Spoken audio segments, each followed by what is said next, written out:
Ahoy, hoy, heathens and heretics, and welcome to Bloodstock special. Rah, hooray, and all that. Come on, you should have all recovered by now. So you should be absolutely fine. I'm 47 years old. I recover from shit, mate.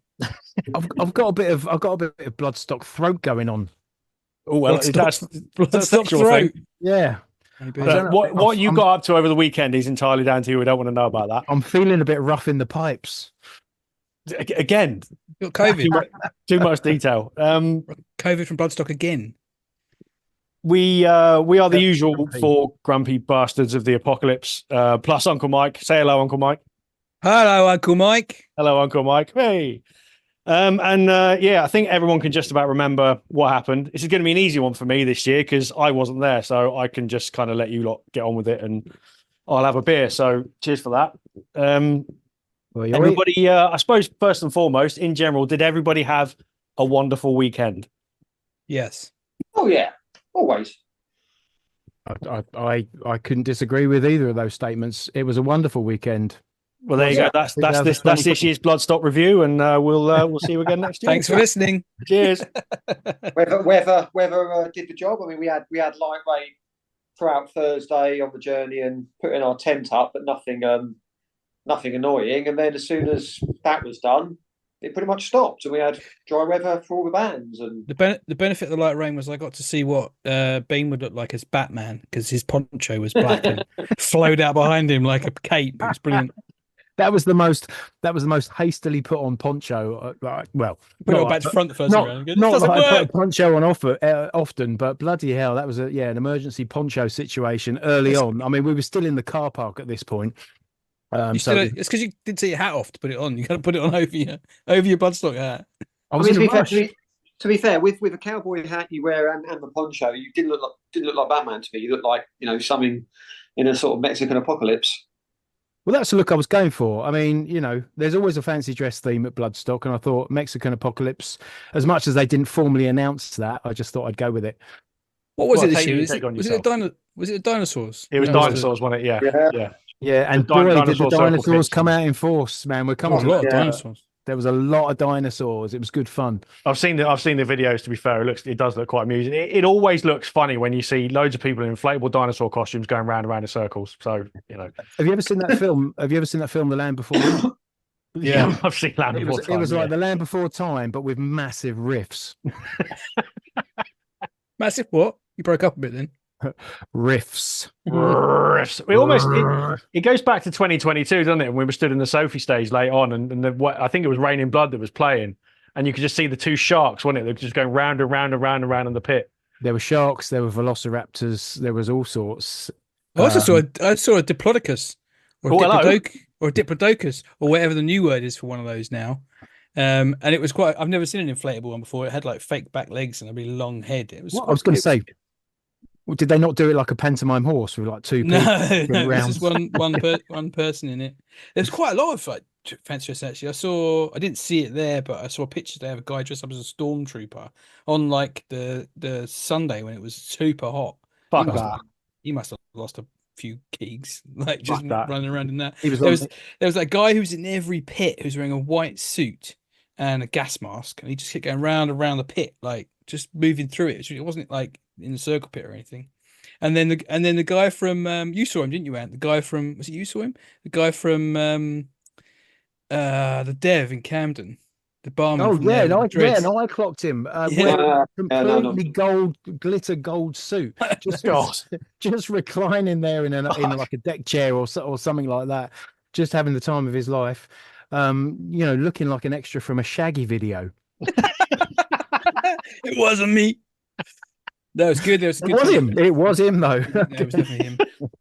All right, I tell you what. We'll try and sort of smash through this. We'll go through the bands over the 4 days, and a few other bits and pieces, the ups and the downs, and all that we usually do. So we'll kick off with the Thursday then, because obviously the Thursday is just a Sophie tent, and you have like 4 or 5 bands, and they've got like a captive audience, which is always good. So it kicked off with you had Acid Age, Tail Gunner. You had South of Salem in there as well, didn't you? Hell Ripper and Evergrey. So what was the sort of general... it's usually pretty good the first day. Everyone's still clean and still awake and still with it. So the bands have got that captive audience. Tailgunner were great. Yep. I mean, there's always a good energy about that Thursday for all the reasons you've just talked about. It's, it's everyone's there, they're fresh, they're up for it. And for a lot of people, that would have been there since the Wednesday because they opened it up for early camping this year. They've been waiting 24 hours for these bands to come on. So, Acid Age opened the festival to a full tent. I mean, it was absolutely packed in there and they sounded great. I mean, what a way to kick off the festival. Proper kind of like thrash, like death infused thrash. Sounded great. Loads of energy. Brilliant. I'd never heard of them. Are they Irish, aren't they? Are they Irish? Yeah, I don't know. I got I had no knowledge of them before we went in there. Just enjoyed what they did. Really, really good. They describe themselves as jazz thrash, which is the jazz stuff doesn't, I mean, unless you're paying close attention, I don't think that really, I think what that essentially means is they're like a tech death thrash sort of band. And they could play, I'll tell them that much, or I'll tell you that much. Yeah, they were a good band to get the first round to as well. That was a good, it was a good kickoff where you stand there with your first beer in your paper cup, like listening to those boys. It's like, this sets the tone for the weekend. I'm excited. Well, that's the ultimate accolade, isn't it? That's what you need from the first band, isn't it? Yeah, and I think, like Ben was saying, I think the fact they've opened it Wednesday means that they get a much bigger audience as the first band than they otherwise would, which is great for them. So Tailgunner are a big one for us. We go back to sort of just over 2 years ago when myself and Ant saw them at the Dev, and now you look at where they are and some of the bands they played with and some of the places they've played, they're absolutely flying. But this, I believe this has got to be their biggest UK show. I know they've done a couple of other festivals, but this had to be their biggest UK crowd. So how did they go down? Very well, very, very well. If they haven't made a load of new fans, I'd be very surprised. I mean, they bash through all the songs as they normally do. Lots of energy, lots of activity down the front, lots of cheers, etc. They ended with a cover of Painkiller, which the entire tent approved of. Yeah, I forgot about that. Yeah, that was cool. That, to do that when you're still a new band, you've got to be fucking on it. And confident, and they were. So, I think I said on WhatsApp that's a game changer, or it should be at least. That's what we were hoping, wasn't it? I saw the drummer a bit later on. I was sitting down having a beer, and the drummer walked past me. Oh man, that was a great set. He's like, thank you very much. I think it's probably not his accent, but he is from somewhere in Europe. He's a really nice guy. He seemed a bit like spaced out actually. But I said, "What are you doing next?" He's going, "Yeah, we're going to tour." Blah blah blah. He's playing with KK's Priest, and I said, "You going to do Painkiller in your support slot?" He went, "No." But look. I mean, that's to drop Painkiller into the set. I mean, that's a brave, bold move, and I think that to me that sums up Tailgunner's set. It was just bold. They came out all guns blazing, to use another Judas Priest reference. But I mean, look, we've all seen them live before, and they take any stage on like it's a stadium. They're running left and right, they're pulling out all the moves, they are giving it their all. They're really, really, really committed to putting on a great show, and they did for Bloodstock. It was perfect for them, really. It's kind of like the stage they've been waiting for. They're a supremely confident band, aren't they? The way they deliver themselves, even in the Black Heart and the Dev and places like that. They still have a few theatrics and props and whatnot. They exude confidence. Yeah, it's like they've just been paying attention to all the greats, all the best metal performers. They've been taking notes. We're talking about Judas Priest, we're talking about Iron Maiden, anyone with all that energy, and they're bringing it. Up till this point, let's say they've been a small club band, but they attack it like they're Iron Maiden headlining Madison Square Gardens. Yeah, fair play to them. They're playing a lot of shows and a lot of fairly big shows as well as support slots and whatnot. So they're obviously they're just going to gain so much experience, aren't they? And they can still say, they still sag into Hall of the Mountain King. Nice. They played that in the Dev, didn't they? It goes down very well. The only thing that's gonna derail them is if their bus hits some black ice in Sweden. That's a bit bleak. That went dark. Should we move on to Hell Ripper? Because again, similar to Tailgunner, maybe on a different scale, but this is still a bit of a big moment for them as well. Biggest UK show, I would have thought. How did they? Look, it's Hell Ripper. They must have gone down an absolute fucking storm. Yeah, I mean, you just got the feeling that they were the band everyone was waiting to see on the Thursday. Could they have headlined the Thursday night? Oh yes. Yeah. Yeah. I thought Evergrey was a weird choice for headliners. Maybe they just didn't want everybody to go back to their campsite like completely pumped because Evergrey toned it down a little bit. Yeah. It's a weird thing, isn't it? Because sometimes that sort of main support slot really is the true headline slot, isn't it? Because it's by the time you get late on into the evening, people are starting to filter off. Whether this is a gig or a festival, maybe they're going back to the campsite, get an early night for the next day, whatever, or they're thinking about food, or they're going to go and do shots at the bar, whatever it is. So really, that Hell Ripper slot is. Sometimes you can consider that the true headline slot, and they played it like a headline band, and the crowd laps it up like it was a headline set. It was fucking great.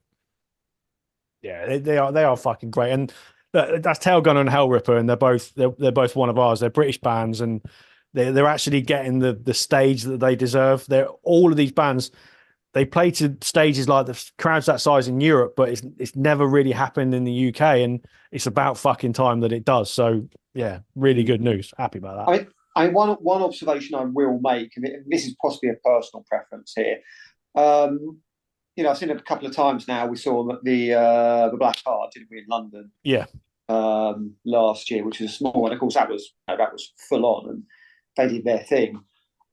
Again, in this set, we had a couple of tracks from the new album, but it was mostly, all the old stuff. So it was like well over an hour of just relentless speed metal. And I was thinking that at this point, maybe their sound is expanding a bit with the album, and maybe their live set a festival should sort of reflect that a little bit. Because I can imagine that some people might have come in and just thought, it's one and the same constantly for over an hour and then left again. But I think if they, played a couple of extra tracks from the new album where, their songwriting is expanding more, then I don't know, maybe it would have been a little bit better for me. I did have a chuckle when they seemed to, like, several times through the set, they drop in the comment like, "Do you want to hear a fast one?" I'm sitting there thinking, man, these are all going, they're flying by at quite faster than that one. Me, how fast can you go? I remember from the Black Heart show, I don't think I've seen a band play that relentless. They are just fucked so full on. Yeah, and we have the energy that goes into that's unreal. We have to give a shout out to Max, the drummer, who he's a machine. Every time I see that guy play, it's a treat and it's a thrill. I mean, the guy just smashes the shit out of those drums. Yeah. I don't think I've seen a drummer like him, to be honest with you. No, I mean, listen, I don't want to. Okay, I'm going to say it. I get Eloy Casagrande vibes. When we watched Sepultura last, I mean, they're very different players, but when you're in the presence of a drummer who is really fucking owning that kit, Eloy definitely, he's the king of that. But when I watch Max play, I get similar vibes, man. He's dominating that drum kit. Oh, he's making that drum kit his bitch or something along those lines. Quick one on Evergrey then. You said that it kind of took a little bit of a dip after Hell Ripper, but they were good. Slot. Were they good? Not a quality dip, to be clear. Just a pace dip. Yeah, they were good, proggy, and some great. They sounded great. I mean, the production. Are they one of those bands that they're like consummate pros? So like everything sounds good, everything is well paced. I do want to make a mention of their intro because they had the standard Bloodstock. One of the Bloodstock crew came on, took the mic to introduce them, and said, "Right, we're going to bring on a band who've had a very difficult day." That's right. Yeah, no, all their equipment has gone missing. They were playing other people's instruments, weren't they? So to be fair, I forgot about that. On the back foot a little bit because so what I understand, they just had a travel nightmare, and it had taken them 15 hours to get to make this journey and get to the venue. So I think their performance was literally them turning up, being handed some borrowed gear, and just getting out on stage and to be fair, they killed it. They were great, but it just didn't have that kind of manic energy that Hell Ripper have. It's much more measured, But it was enjoyable. It's that late night Sophie slot is very much like that. It's the sort of mid-paced Euro sort of symphonic party metal. Hold on, late night Sophie slot on a Thursday. You couldn't say that for the late night Sophie slot on the Friday. It was the exact opposite. Who was on the Friday? Igor. Okay, yeah. Well, let's move on to the Friday then, and because that's obviously the first full day, and so main stage then Desert Storm opened. There's a band that you've played with Desert Storm, haven't you? Yeah. They're one of your lot. So how did they kind of go down? You step up. They sounded great. They sounded huge. I think watching Desert Storm. Obviously, they're the first band on the main stage, so the main stage is closed on the Thursday. And then I was watching them, just really getting a sense of the power and the size of that stage. It just sounds massive. So it was a really great intro to that, because that's what they sound like. It's big, lumbering riffs. I mean, going back to Mike's comment about the Diplodocus or the Diplodocus or whatever it is, it's kind of that's Desert Storm sound. It's big, it's heavy, it just lumbers forward, and I really enjoyed it. I like Desert Storm anyway. I think they've released some cracking albums, but they were the perfect band to showcase the power of the main stage. Yeah, it must be a thing. Open the main stage. I mean, you got to open the festival, Sophie Tent on with Acid Age on the Thursday, but then open the main stage. That must be like we're going to open the festival, man. And they had a good crowd as well. I think the first bands on the main stage at Bloodstock have always had a good crowd as well. Across all 3 days over the last couple of years. So I'm assuming it's the same kind of situation, but it does seem like quite a good slot to have. You've got people in the palm of your hand, haven't you? Yeah, people want to get involved. It's like we're here at a festival. We want to watch the metal. Bring it on. Give us some metal. Exactly. It's not like a casual fest at a festival anywhere else. People want to get their money's worth, and yes, fucking right. I'm going to watch the thing is, I mean, that's one of the things about any festival like this. If you try and get your money's worth, you wouldn't come to eat or piss. That's the only thing. Love a challenge. After where did you go after that? After Desert Storm, what was next? Nervosa. Burner. Burner. Yeah, well, a bit of most of Burner anyway. How did they translate? Because I'd imagine this got to be their biggest show as well. I would have thought. Yeah, I think they were decent enough. I'm not sure the crowd were probably as enthusiastic as I'd hope they were. I think obviously you had your standard few down the front. There was a bit of pit action, but I was expecting it to go off a bit more. So I think people were still waiting for their coffee and donuts to kick in. Yeah, possibly. yeah. And of course, Burner, it's not like straight up hardcore, is it? It is a little bit sort of off kilter. There's black metal and death metal and all sorts in there, isn't there? Yeah, so they could have puzzled a few people, I think, that early on. So yeah, an interesting one. Yeah. Well, I mean, like I say, they were decent, but yeah. I mean, a bit like Acid Age for me. Burner were a band I went in with no prior knowledge of, and actually it was so just to introduce some of the wider group and some of the characters that were with us. Davey Grudge was the one that was really keen to get involved with Burner. So on his recommendation, we went down and watched them, and I thought they were vicious. I really enjoyed them. I came away. One of the first things I did when I got back from Bloodstock was to just dial them up and just put them on the headphones and just listen to some Burner, because they left a strong impression on me. Fucking hell!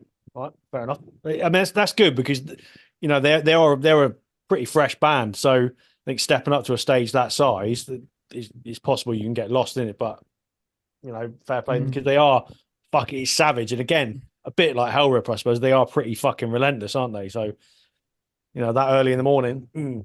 Yeah, and I think actually they were like, I've never seen a band at Bloodstock shy away from like the size and the scale of it. You know, I Yeah, can't think of any bands I've ever seen that haven't really brought their A game, or at least kind of thrown everything they have at it, which I think is a great thing. You know, everyone seems to step up to the plate.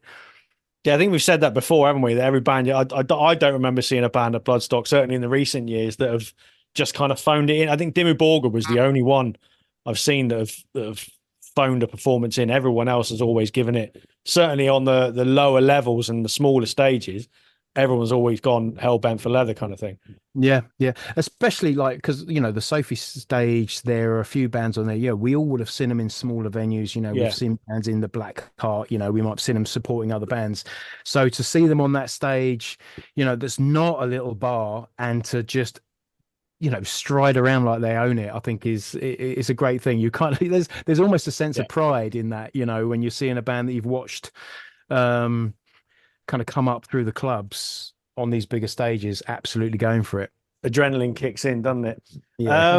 So looking at your list then, so you're back over to the main stage then by the looks of it. Nervosa, Green Lung, Grand Magus, Rotten Christ, all that lot. Nervosa, that was one that I would really look forward to seeing if I was going. Were they? Yeah. Were they good? I love Nervosa. They were amazing. They gave me real creative vibes.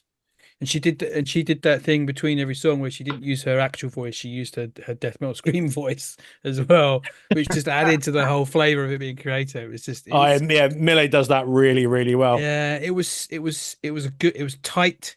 It was loud. It was great. I thoroughly enjoyed that set. I'm definitely going to pick up some Nervosa. Yeah. New albums are decent. One of my favourites from last year. Oh, I monster. mean. They bashed it out. I mean, it was a fairly professional set, but if it wasn't like anything like massively fancy or anything like that, it just got on with it, got on with the songs, and they can they can hold the stage. Certainly, it's one of those where you think let's get them a bit later in the day next time. So yeah, glad it went down well. Yeah, it was good. It was the first band of the weekend that I had pit intentions. Oh, I didn't actually get in that pit. At your age, sir. I had pit intentions, and I was like, I'm going to get the pit. I'm going to get the pit. Oh, they're fucking finished. Bollocks. It happens a lot. It happens a lot. So Green Lung then after them, this was again a big one for Green Lung, main stage. The premier UK metal festival. Yeah, they're on their way all the way up Green Lung, or we believe they are anyway. How did that work out for them? Big crowd from the pictures I've seen. It looked like a big crowd. Yeah, I mean, just to comment on the crowd, so I would say across the weekend, Green Lung merch was I saw more Green Lung merch than any other band across the whole weekend, all days. Green Lung t-shirts, patches, all kinds of things. Yeah, a big old coffin patch was. I took 3 Green Lung t-shirts with me, so that just tells you what you need to know. Fanboy. Yeah, Uncle Mike was doing costume changes through the set. I mean, it was difficult because we were quite close to the front, not right at the front, but very fairly close, because we thought it's not going to be like a pit band, is it? So no, it wasn't really a pit. Well, there was at the end actually. Well, they did the slowest pit at Bloodstock, which was it slower than Strigoi? No. Absolutely not. No way. Not even close. And there were no chips being eaten in that pit either. It was nice try, Green Lung, but not this time. It was one for sorrow, wasn't it? They did that. Yeah. And he even pulled out a couple of death metal screams as well, which I was quite impressed about. Yeah. But it was. I think it was a bit lively for Hunters in the Sky previously. So no, I mean, I think I said it felt like a very special set, like we are on the cusp of something great. Yeah. And they've just got to get this out of the way before they make that big leap. I mean, I've said before, it was in my top 40 albums last year. I liked it, but it wasn't any higher. But top 40? Yes, at the end of last year, top pickers. It was in my top 40. Now, it would probably be my top 5 of the last year. It's taken a while. It's one of those, Again, it's mid-pace. I prefer things a bit faster. It is a mid-paced album, but it's grown on me big time. maybe one for another episode. But like they're gonna have to pull something amazing out of the bag for the next album. I think that's gonna have like they can't do another one in that vein. It's got to be close to it, but it's got to be something else. They've got it in them. They definitely have. Yeah. The next album, they're probably talking about this already, but I wonder if the next album is going to see a change of a production team. It might not, but everything they've done up to this point, I think, has been Wayne Adams at Bear Bites Horse. Actually, they haven't recorded there, I think, but Wayne has produced and engineered. Tom Dalgetty been involved, and I think mixing wise, it's been that's where he comes involved. I was going to say something, and my mind's gone completely blank. But typical drummer. It's true. 1, 2, 3, 4. Right, back in the game. But yeah, I mean, they. So what they do, just going back to the idea of their albums being growers, what they do really, really well, is they layer the music. There's so much stuff going on in there, and for that, I think you have to give credit to the bass player. Certainly, I don't know his name. It escapes me, but he works in music, so he works in composition and does music for films and productions and all kinds of things. And I think he brings a lot of that to their sound on record. But crucially, they replicate that live. Yeah. So they're able to pull in all these layers and different things that they do live. There are harmonies going on. There are keyboard parts that kind of augment everything. So that grand sound completely comes across live. And then when you put that on a stage like the main stage at Bloodstock, it's amplified by 10 times bigger than that. So it was a triumphant set. I mean, Joseph Gast, that's the bassist.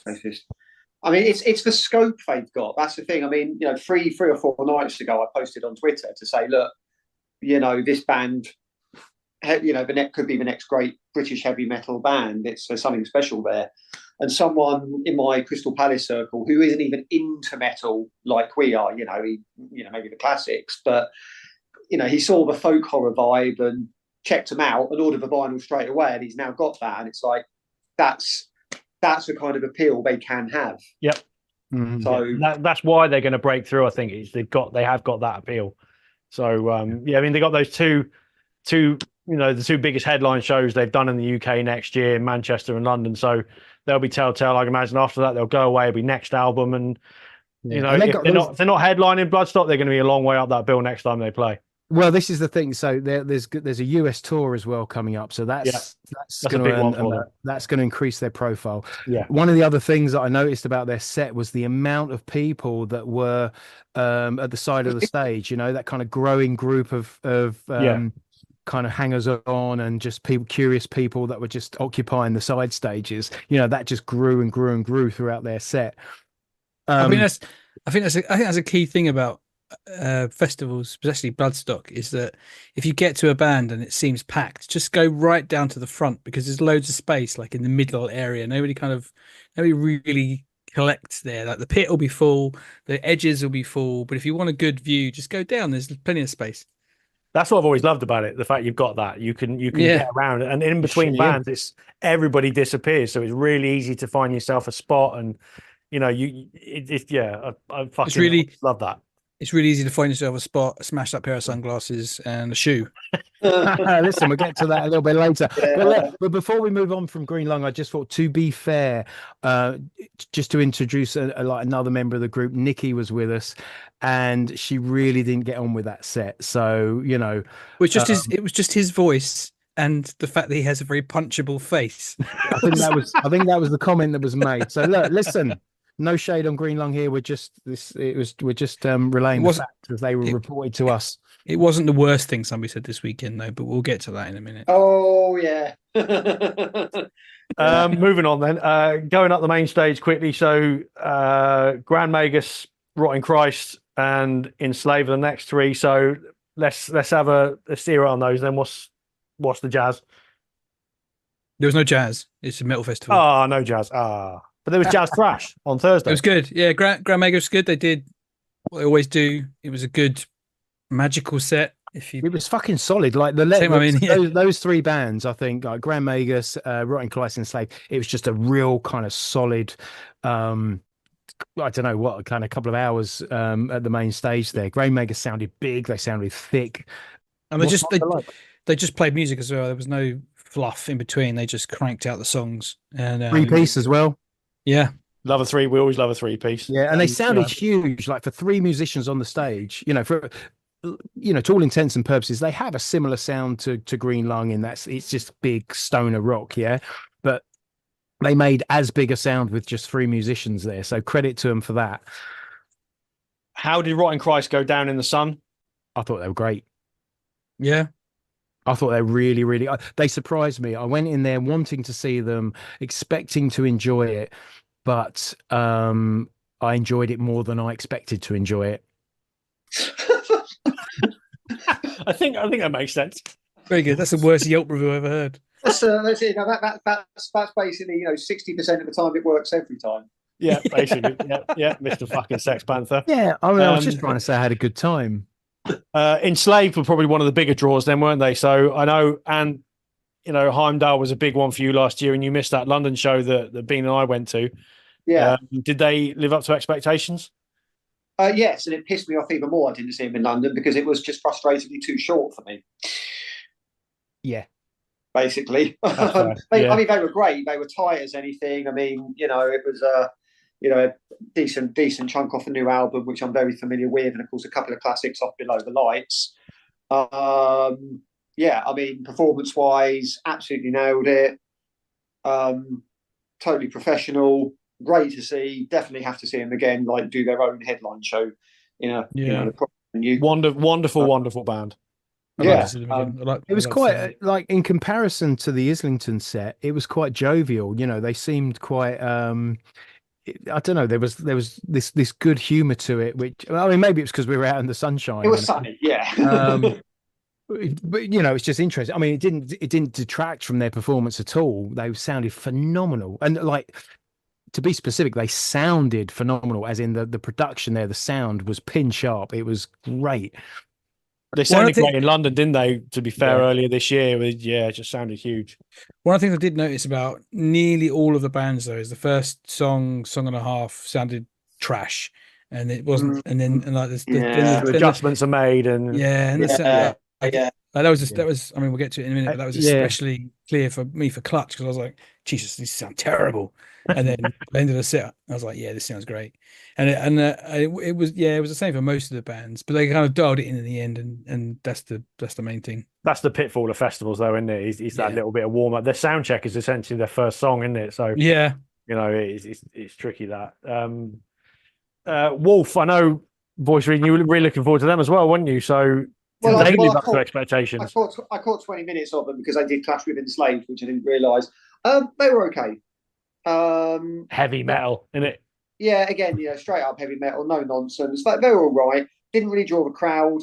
I think they're one of those bands that have never really made it over here, have they? I think they. No, I think I saw them on I think they were on the main stage at Bloodstock in like 2007 or 8 or something like that when I went. I mean, okay, yeah. So yeah. I mean, I can't really say any more than that. They were all right, but they are a heavy metal band. That's it. Yeah. Yeah, I mean, I think Uncle Mike and I watched them while we were queuing up to buy a beer, and I'm not sure they held our attention for long enough to finish the beer. Oh, that's a bit damning.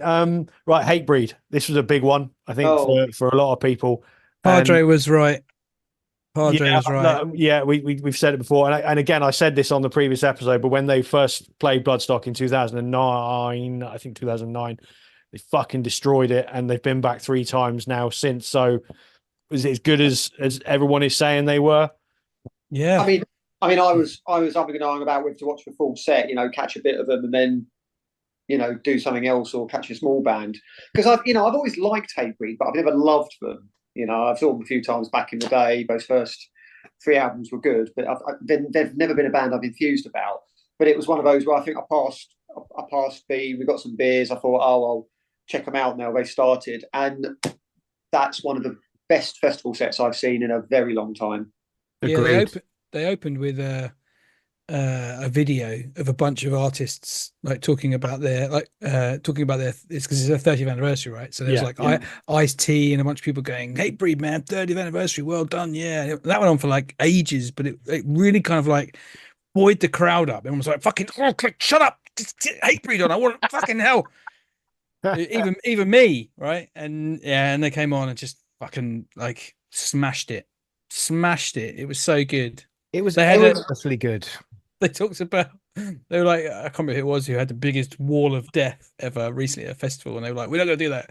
And they had this ball of death. The ball of death, yeah. It was enormous. This like blow up like a beach ball, but like fucking 25 feet across. and it was all of the music.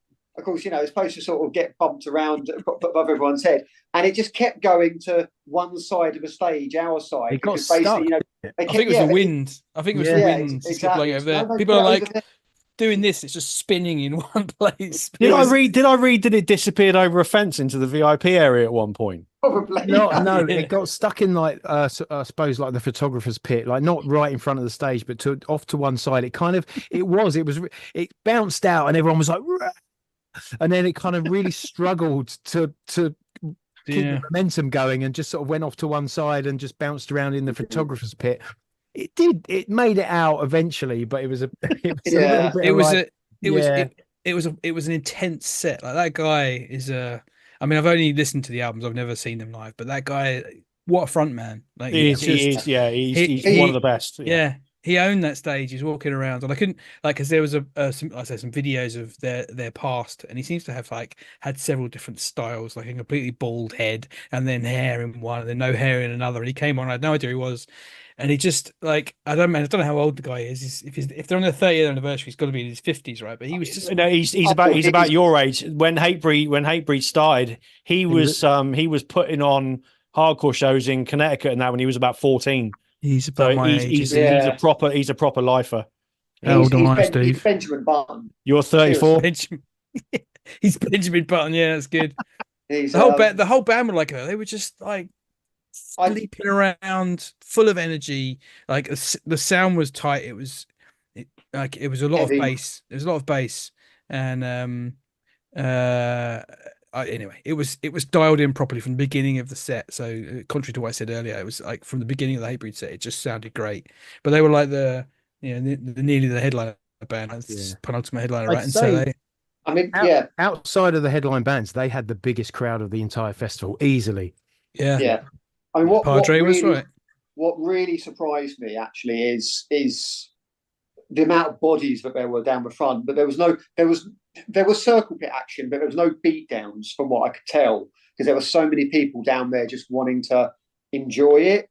And the whole thing was remarkably positive, because when we've seen them in the past, I think way back in the day, like Brighton Concord, etc., it was always like fucking everyone's going to kill each other. The LBU want to get their fists going, etc. And it's that and yes, they were a hardcore band, albeit metallic hardcore. But this just felt very different. It all felt we're gonna have a good time. It felt like a dog eat dog set. Yes, absolutely. No, really, it really did. But I mean, I say that with I'm joking, but I'm serious as well. I think you just hit the nail on the head, and I mean, it was this exuberant, positive set. It's they're just upbeat, and while it's highly aggressive music, there is an upbeat element to their delivery, and that's what makes the difference. I think there's no militant nonsense with like you get with a lot of hardcore bands. There's no vegan bullshit and all of that. They are a metal band. That's what they are. They are just a metal band. There's as much thrash in them as there is hardcore. So that's probably why. Probably the quote of the weekend as well, where he's going, "More crowd surfing. I love it when bodies come floating to the front," or something like that. It's like, yeah, bodies, man. And then he instigated like the biggest circle pit in the world. Like it had a bit of a false start. He wanted it to go round the sound desk, and it did eventually go right around the sound desk. But it was like a bunch of people just like jogging in one place for a little while they kind of edged forward, because all the fucking chair twats were in the way, and so you couldn't really get. Hang on a minute. Was that Hatebreed, or are we getting? No, that was Malevolence. That was Malevolence. Oh no, sorry, that was Malevolence. Sorry. Right. No spoilers. No spoilers. Oh, hello. All right, we haven't got Just the ignore. yet, I didn't say that. I didn't say that at all. So. But try. Look, Hatebreed, triumphant band. They'll always fucking deliver wherever they go. So they could play a folk festival and still get people off their feet. Can you imagine that? So from there, then you go check out Eternal Champion, because that's a lot one. So Eternal Champion for me were one of the bands I really wanted to see, and for all the positives about Hatebreed, the bands that followed suffered because it was such a great set. So speaking personally, seeing Eternal Champion, I love Eternal Champion, I think they're great, but they just seem really flat in comparison. I can imagine that, yeah. And to be fair, like I expected the crowd to be a bit of a party vibe in there, to walk in and just see everyone pumping their fists and kind of getting in the spirit of things. And my assessment of the crowd was like they came across like they'd never really heard about them. Of them. There was sort of a tentativeness about the crowd and not sure how to respond. And thancfully, I've seen Eternal Champion live before, and they've absolutely fucking ruled it. They just ruled the roost. But I think they suffered coming on after Hatebreed. The problem was they didn't have enough fluffy boots. I've got thoughts on the whole Eternal Champion thing from when you were saying, that they suffered from Hatebreed, but I think this is where this whole, like talking about bands like Tailgunner, this is where this whole traditional metal thing in the UK just isn't catching on. And while in somewhere like the New Cross Inn, where they can have a dedicated group of people at a festival, I don't think there's enough, desire for that kind of heavy metal in the UK. It just isn't. That's why Bloodstock is no longer a power metal festival like it was back in the day, because it would never be at the point it is now if it was still Freedom Call and Hammerfall. I think Eternal Champion fall into that mix that the UK just isn't buying into that stuff, and that's probably why there wasn't enough fists in the air and swords and chainmail and all that kind of shit, because they're not there. They were probably too high up the bill. Doesn't that fit into the Amon Amarth kind of camp though? Like with I think with Amon Amarth have got, because they're a bit more gruff, aren't they? There's a slight death metal-y tinge to what they do as well. So that probably, and it's very riffy. So that's probably what gets them through. And obviously they've got the fire and all that as well. So they're part of that Swedish contingent at this point. Yeah. Always, Whereas Eternal Champion being American as well, I don't think the UK is really sort of grim, and we're going to find that. So you're not going to get a load of bands that are signed to Dying Victims and things playing Bloodstock, because there isn't a hunger for it. Now, to be completely fair, it's like they weren't playing to an empty tent. I mean, there was a crowd there. They did have a captive audience, and they were putting on a good show. It was purely just the scheduling. I don't know if anyone could have followed Hatebreed and just delivered a storming set. That's fair. Malevolence could have followed Hatebreed. Well, yeah, maybe. Well, see, now that I mean, that's mad when you think about it. That 3 years ago, I saw, just coming out of COVID, saw Malevolence in a 150 capacity club in Cardiff.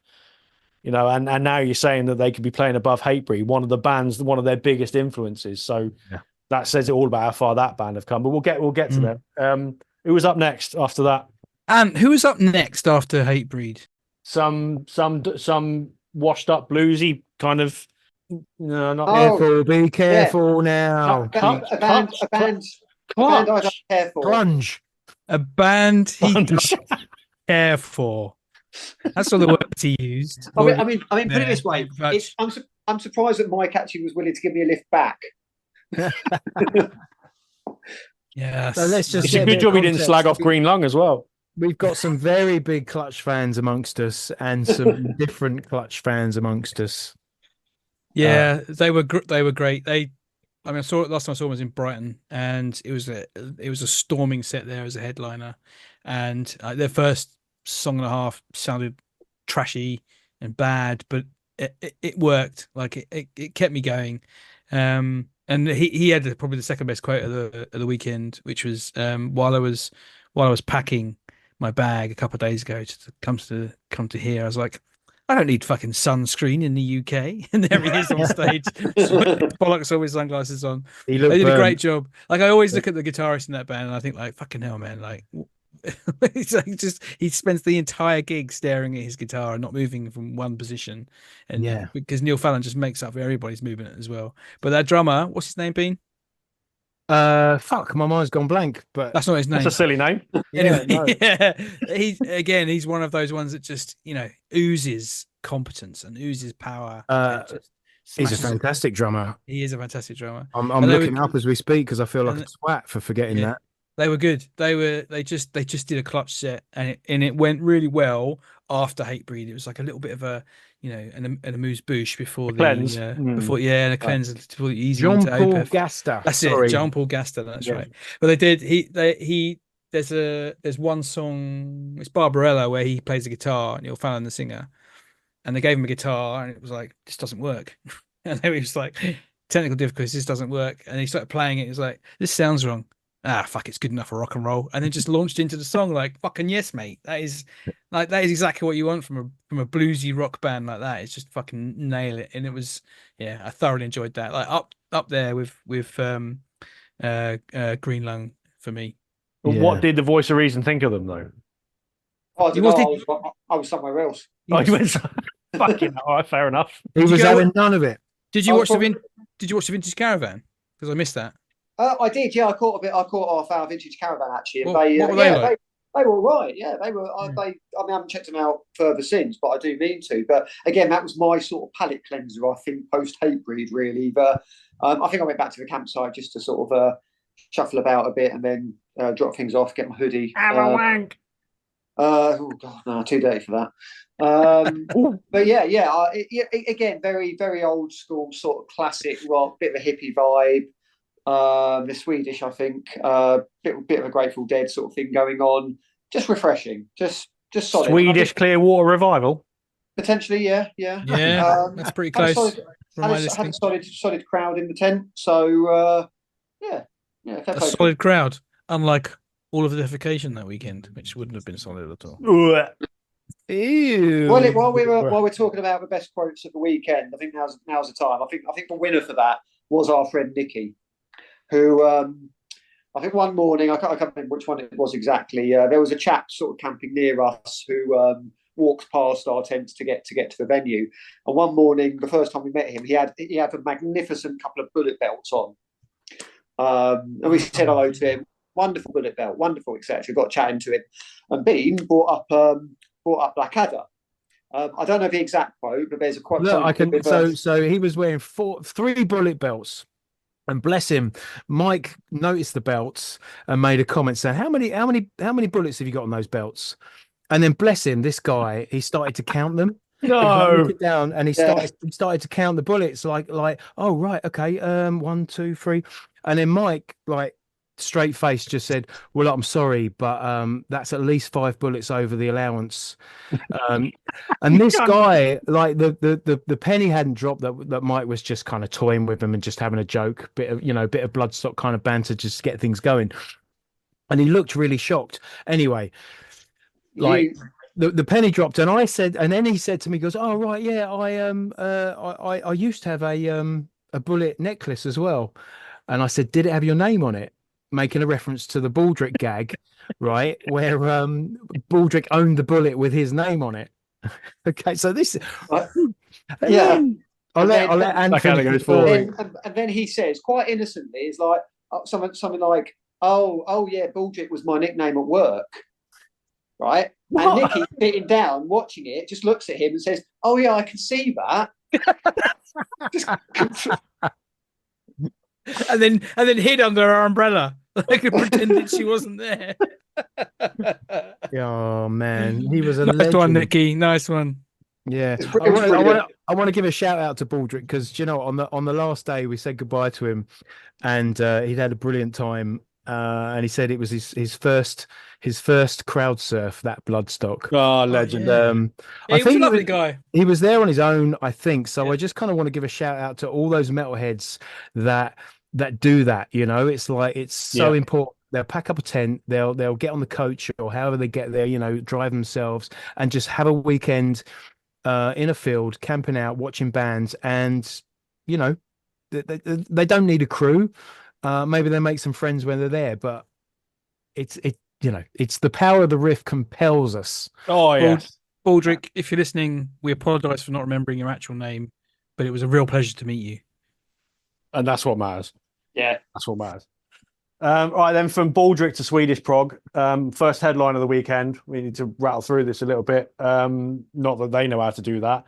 Opeth, 8 songs for a headline set. Seems a bit mad, but good. Yes, no, really old school set, wasn't it? Nothing from the last sort of 15 years.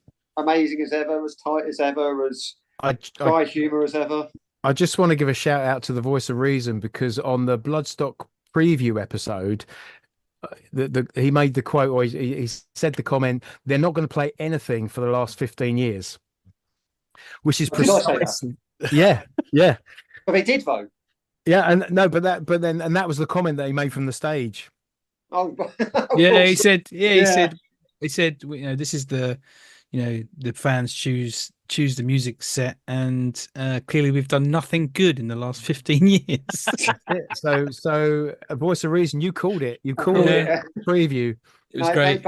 They played Sorceress, which was great. So, but that was about it from the era. It was a great set. It was a Opeth gig. Yeah, basically. Yeah. You know what you're going to get, don't you? Yeah. It was all about music. But I don't remember that drummer from when we saw them at Arctangent a couple of years ago. He's new, isn't he? I mean, he the thing is, he's not like a child by any means, but compared to the rest of the band, he looks quite young. He was like, a lot of the time when he was being introduced, he was sitting there just waved hello as if he's sort of been, just been sort of like on a sort of like one of those sort of hospital things where you get to play with your favourite band for the day. I think he came from another fairly bit. Was it Paradise Lost? I don't know. He's been around the block kind of thing. The thing is, I thought he can't have been around the block that many times. He's not been in a major band at all. That's the thing that surprised me. He's not got a high profile, so I don't know where I know him from. There you go. He could fucking play though. I mean, God, you can see why they've got him in there. Opeth do what Opeth do. So Igor, whatever they're fucking called, absolutely shit fucking bonkers band. Yes. It's just like those Sophie headliners.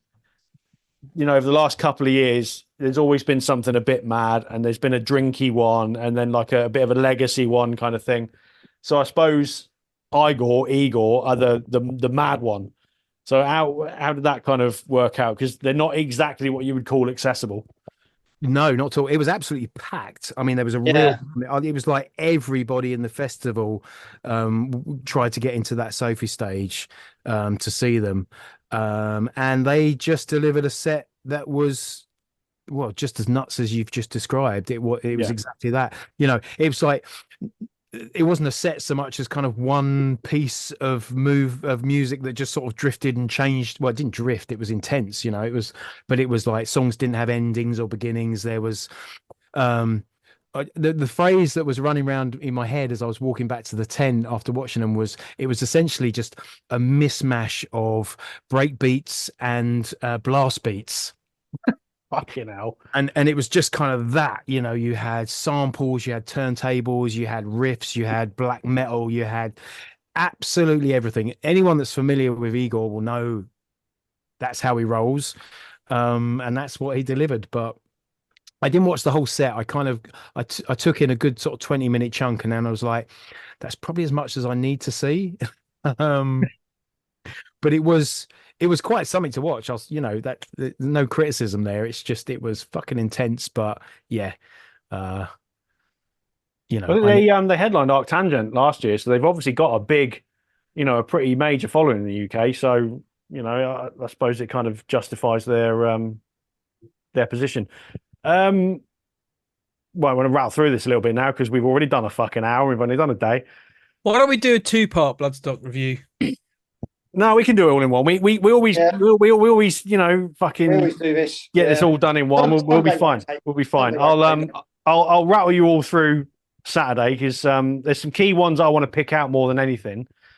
Stone Soup, because you don't have the new Blood stage, and they kind of reached out to us a little bit before. Did we want to have a chat at Bloodstock? We couldn't work it out, but listening to them, a very, very cool band. Were they good? Yes. Great. Really entertaining. Loads of inflatables getting thrown around during the set. They had harmonicas, they had groove, they had a little bit of funk in there. You know, it's a little bit of that kind of the guy had a movement, which is good. The guy had like a Batman utility belt with harmonicas on it. It was fucking superb. Which, ironically, is one thing that Batman doesn't have in his utility belt.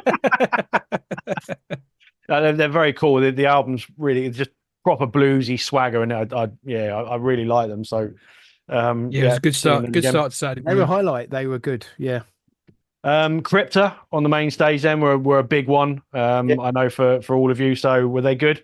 They were great. Savage, tight, heavy. Yeah.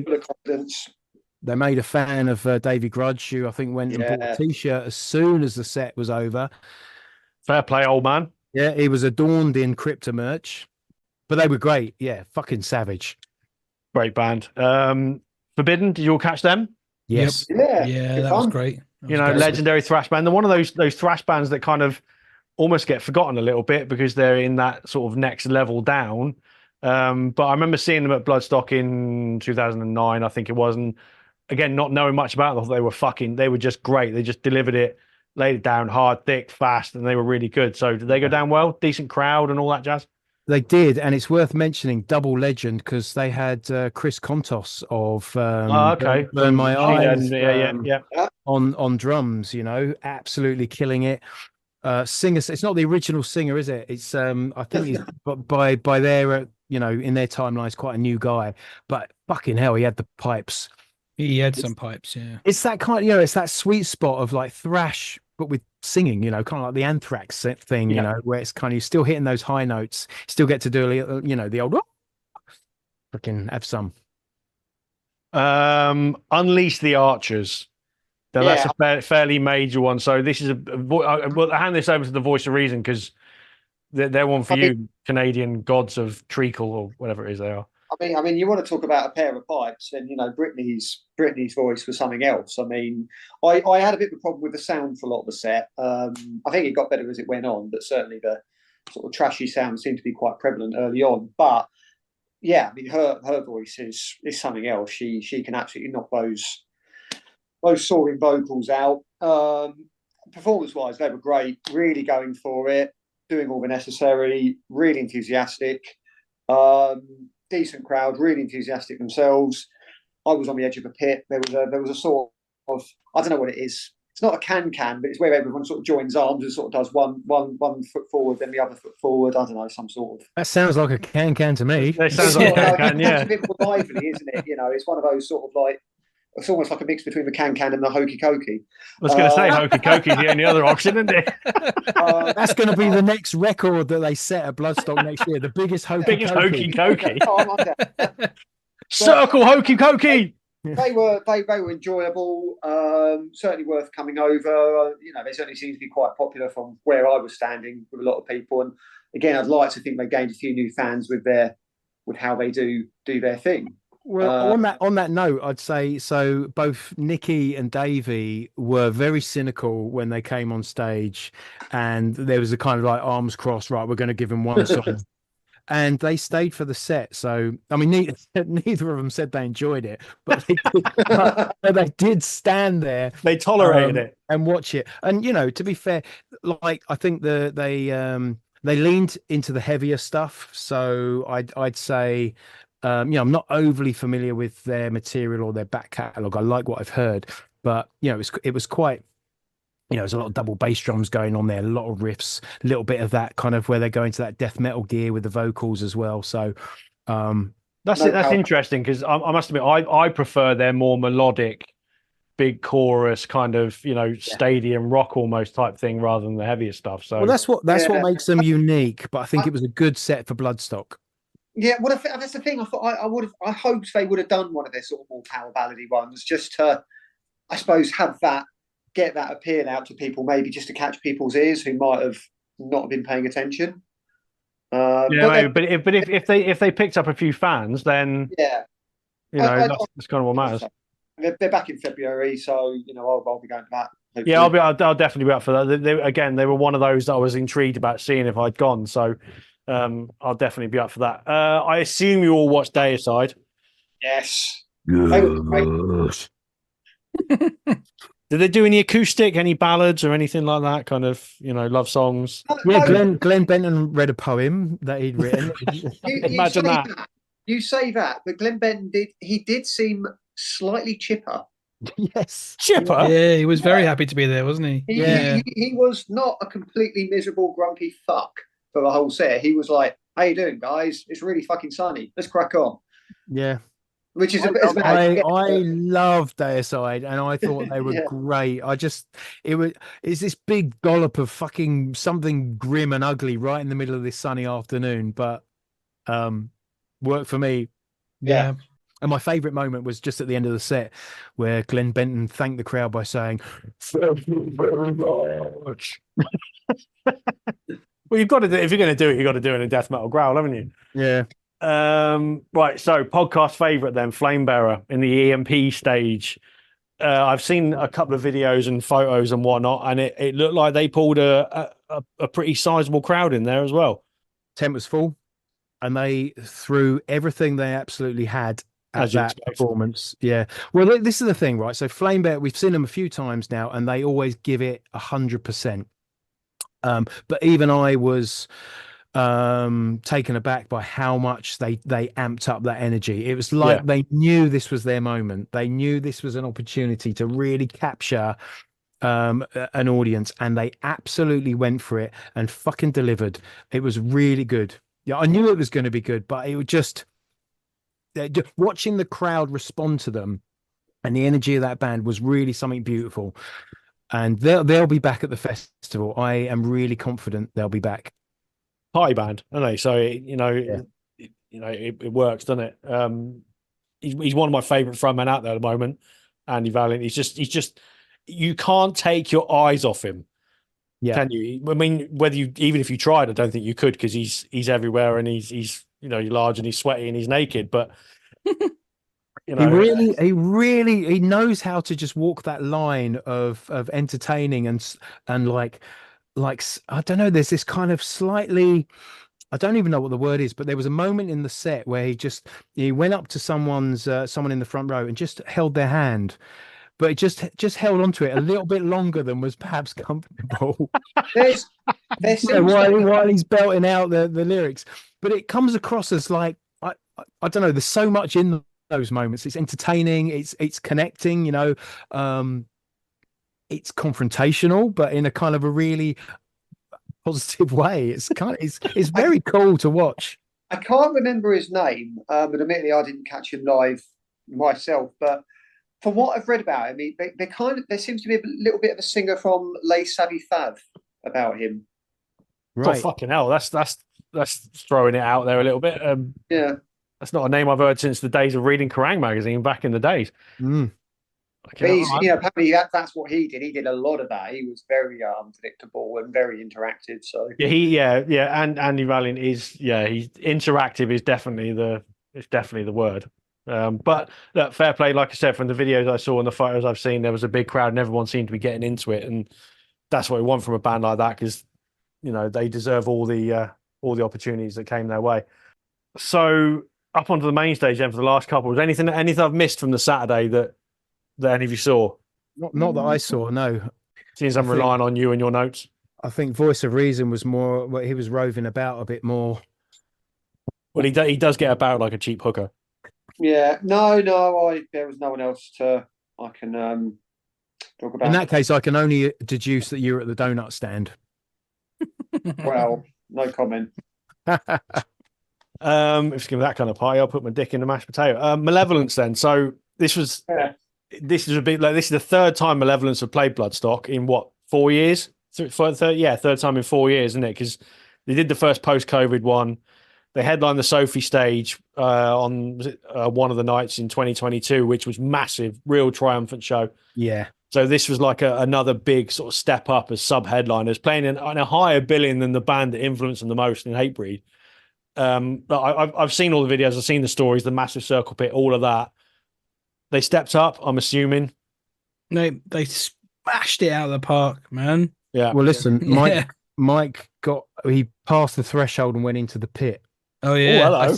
I see. I turned to Ben. I said, I'm feeling pittish. Yeah, what? I'm feeling pittish. So I stripped off my battle vest and took all my valuables out my pockets. Take my hat to my son. I didn't take my valuables out of my pocket. You did not? No. I lost my sunglasses It was at just Bloodstock. it was just the nature of it. We're all standing around. We see like Mike taking half his clothes off and giving them to his lads, and basically just sort of all casual. And then just like that, they just pegged it, him and Bean. Yeah, mate, you got to run. You got to run into the pit. Once you've got the pit urge, you got to run. Otherwise, you'll second guess yourself and not do it. You got to fucking get in there. And then there was a circle pit going on, and it's one of those like running around in a circle pits, which was fucking great. You go around that a few times, and then you realise, fucking hell, I'm 47, I can't run anymore. And then I just kind of like, as I went around the last time, I kind of like pushed myself into the front, and I was like, fuck, this is even worse. There's people fucking crowd surfing, and it's gonna break my neck.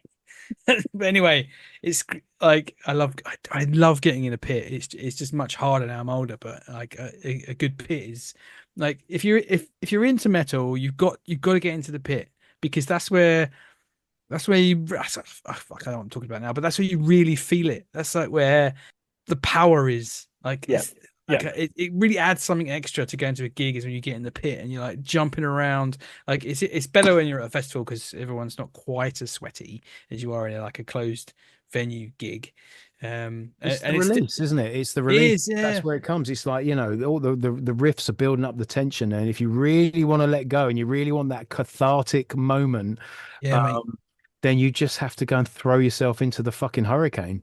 And the pits of Bloodstock are always a joy anyway, because there's just that party kind of atmosphere to it in the I mean, in any part of the scene, I've like the number of pits that I've been in that I've felt anxious is I could count on one hand in like 30 years. Like, they're not terrible places. I've been, you said while we were there, it's like heavy metal people are good people cosplaying as evil people, right? And it's true. Like, you fall over, somebody pick you up, right? You lose a shoe.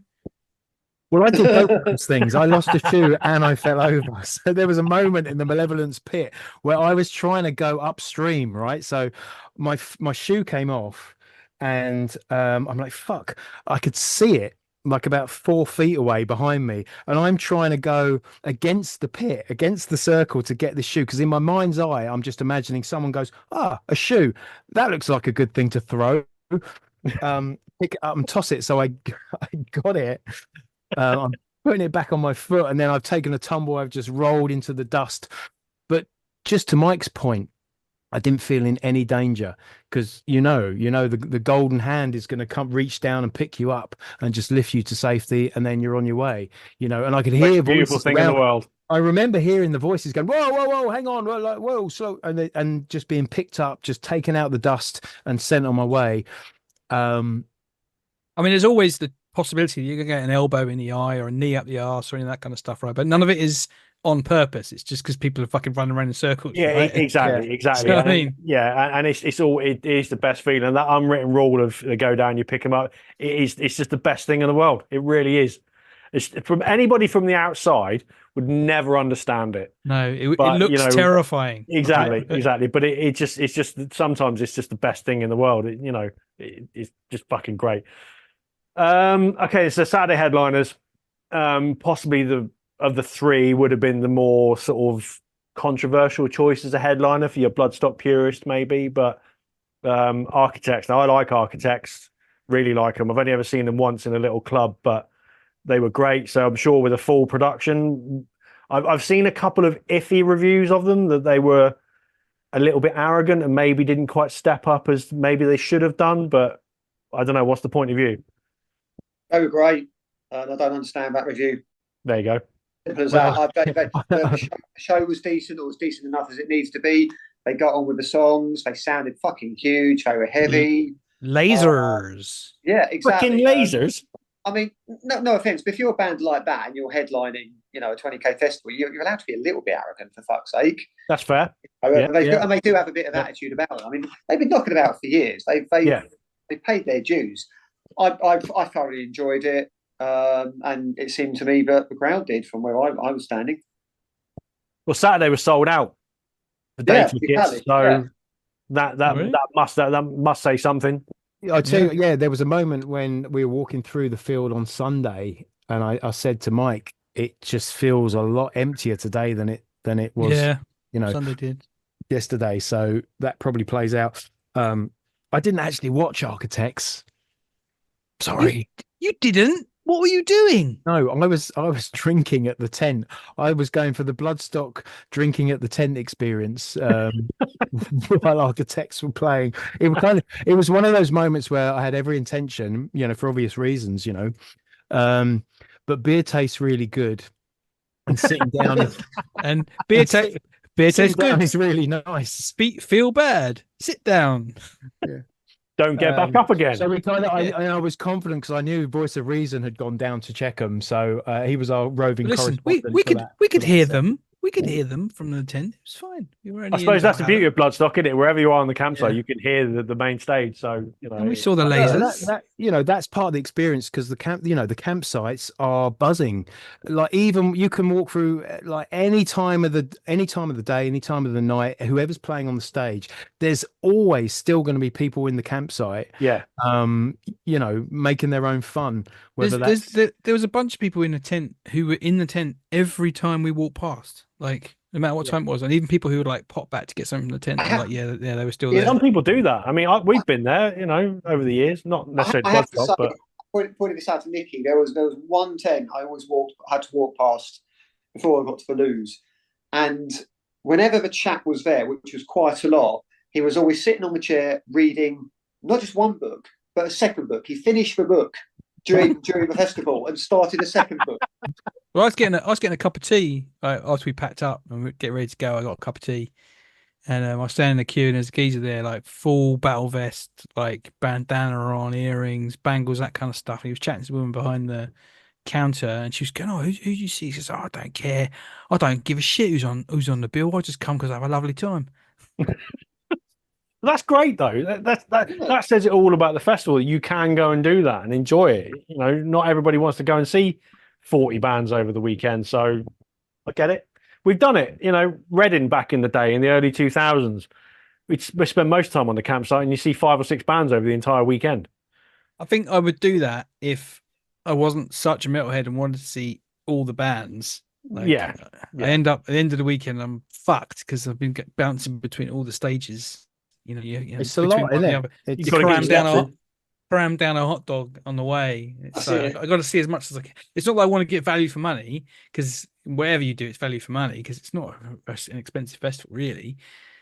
But I want to see all the bands, and we're gonna get onto it. But there's a few bands that I didn't expect to enjoy and really did, like Beast in Black, for example, on the Sunday. I've seen them pop up in a couple of times. Well, we'll get to the Sunday in a minute. Before we do this, let's talk about some of the other bits and pieces of the festivals. So the campsite, all good this year. Any kind of did it feel more crowded this year? All of that kind of thing. It was definitely full up early. I mean, we arrived round about midday, 1 o'clock, say, on the Thursday, and we were already like way back at the fence. Like we pretty much camped against the fence because the actual campsite was full up capacity. Valhalla, we were in Valhalla. So compared to last year when we rocked up and there was like half the field empty and we could choose where we wanted to go, wasn't that. I think it was because it opened Wednesday and more people turned up. Yeah, which is to be expected. A few other bits and pieces then about sort of organisation. So I've sort of gone online and read some of people's feedback and whatnot. And with any festival, there's always positives and negatives. But a couple of the negatives are things that we piped up about last year when we were doing this review. Like water points and things that there wasn't necessarily enough. I think it was on the Saturday or the Sunday. They had to switch the showers off in Midgard for a few hours because they need to conserve water and things like that. There's been a couple of gripes about that. So is there anything that over the weekend that you just thought, this is something I need to look at and maybe make some improvements? I've got a bit of a complaint because I had a bit of a worry at one point. I didn't get to see, I don't think any of us bothered in the end, but didn't get to see Corplicani because I couldn't get into the tent. Right. Now, you know how it is when you're coming from the sort of the back bit along all the shops, between the shops, right, the main stage. And I'd gone to the loo after Architects, and obviously come back filtering around. And of course, you got a mixture of people who are trying to get back to the campsite because they don't want to do the late night thing, and people who are trying to get into the Sophie tent. And of course, you can only get into the Sophie tent from one side, can't you? Yeah. You've also got that Red Bull tent sort of in the middle of what is a useful open space, doing their Red Bull serving. And of course, as usual, the only place I could probably get into the tent was at the back because it was just full. It was all sort of, it looked. Everybody stands on the left-hand side though, right? They pack out the left-hand side. If you make it over to the right-hand side, it's pretty empty. But this is it. I was having trouble. Basically, we weren't able to get in. So it felt like a lot of people in front of me and behind me were pushing to get into the tent at the back, whilst there were people also already trying to get out. And I won't lie, I felt a little bit concerned, like, this is fucking dangerous. And I said, I'm not doing this, I'm getting the fuck out. Because it had that sort of. I've seen a few posts on social media saying exactly that same thing. Yeah, I mean, I don't want to invoke Hillsborough, but it's that kind of scenario where shit like that happens. Yeah. And it feels like there needs to be more organisation with that, because it just felt like a dangerous crush at one point, a very, very small part. Get rid of a Red Bull tent at least, so that people who want to go out and leave the camps, go to the campsite, can actually just go round. They've got more space to walk past the tent, ignore it. But when people are trying to get through that and get into the tent, it was very. It's a valid point, because at that time of night, everybody's going in the same direction, aren't they? Because the Sophie tent is between the main stage and the campsite, so everybody's going that way. And maybe that is something that sort of needs looking at from purely from a safety point of view, because it does matter. There's a lot of people with young kids at festivals these days as well, which is something they've got to be wary of. Last year, I don't know if it was the same this year. From what I'm reading, it was the chairs in the arena were an issue. The rows of chairs. Obviously, there's a lot of people that need chairs, but there's a lot of people that take them in there. It'll be pretty simple to just cordon off a chair bit and say, this is where the chairs go in here. Either side of a sound desk, right? Although on the left-hand side of the sound desk, people always left like a bit of an avenue to get through, so you could get down to the front. But the chairs should be on the bottom side of the main stage, if you ask me, going towards the new blood stage. So it's not in the thoroughfare to the campsite. Yeah. Because obviously you've got the food sort of benches as well, haven't you, on that side? The only other thing that I would consider negative was the water points in the campsite were fine, but there's two water points in the arena by both the toilets. So people are washing their hands at the water point and also filling up their water bottles, which doesn't seem particularly hygienic to me. But they always had, and especially because it was really hot. It was like 27 degrees on a Sunday. There were huge queues for it, and I think two more water points not near a toilet would just solve that problem. And just on that point, as a top tip, it got to the point where we were asking the bar staff to refill our bottles, so which they will do. So if you're, as a bit of a shortcut, because there was always a queue for the water, and we looked at each other at one point and said, people shouldn't have to go through this much effort to get access to water. But if you go to the bars and just ask them, for a glass of water to refill your bottle, they would comply with that, no problem at all. So we were getting our bottles filled. Well, you were saying they should do that thing they do at like the ballroom at the end of the gig, where they just put like loads of pints of water on the side, right? You just go in and pick one up. That would also be handy. Yeah, that's not a bad shout. Why not do that? That's a good idea. Another thing they did do, which I've not seen, maybe they do this every year, but this was the first time I'd seen it, is they had like a group of volunteers spraying people down. So they had like a backpack of like a water tank on their back and a spray gun. So as you move through the festival, they were literally saying, do you want to spray? Do you want to be misted? Do you want to be misted? The one thing I'd say about that is they were all grouped in one area. So, maybe if they wanted to just push that a bit further, they could spread those people out a bit so everyone got the benefit, because, it was very hot a lot of the time. Yeah. The festival's clearly getting to a point where it's getting close to capacity now. They've said on the social media post that they expected to sell out next year. But I don't think the site can really grow. there's a river that runs through it that goes right around the arena. They don't really think there's anywhere they can kind of expand it. So it's and from what I gather is, the facilities haven't really changed from the way it was kind of 10 years ago when there was a lot less people. So these are things that probably need to be looked at. Yeah.